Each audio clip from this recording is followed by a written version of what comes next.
গাড়িতে বসেছি, ওঠার পরও বলছে যে 50 টাকা বেশি দিতে হবে। তখন আমি ওকে বলি যে সাথী 9টা সাড়ে 9টার সময় 50 रुपया ज़्यादा क्यों भैया, आज 1 तारीख है।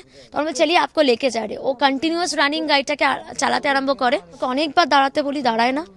তখন আমি কাঁচ নামিয়ে রীতিমতো বাইরে চেঁচাতে আরম্ভ করি যে আমাকে এরকম নিয়ে যাচ্ছে। আস্তে আস্তে লোক জড়ো হয়, তখন ট্রাফিক পুলিশরা এসে ধরে ট্যাক্সিটাকে। তাও ট্যাক্সি দাঁড়াচ্ছিল না, সামনে দিয়ে পুরো ঘিরে নিতে ট্যাক্সিটা দাঁড়ায়। তখন 9:30 থেকে 10:45 বাজে, মানে এই পারে অটো থেকে মানে জিশানের ফুটে এসেছি। তখন হট করে কতগুলো 5-6 জন ছেলে মিলে আমাকে নোংরা মানে অনেক রাফ ইউজ করছে, সেটা বলা যাবে না। আমার হাজব্যান্ড বলছেন তুই কাকে কাকে বলছিস, তখন বলছি তোর বউকে বলছি। আমার হাজব্যান্ড বলাতে ওকে খুব মার মেরেছে, মেরে এখানে মানে খিমচে দাগ করে দিয়েছে, পেটে বুকে লাথি দিয়েছে।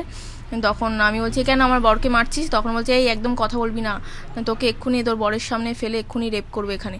তখন আমি আমাকে বলাতে আমাকে খুব মার মানে পেটে বুকে তো মেরেছে, আমার ব্যাগ ধরে টানাটানি করে আমাকে জড়িয়ে নিয়েছে সবার সামনে।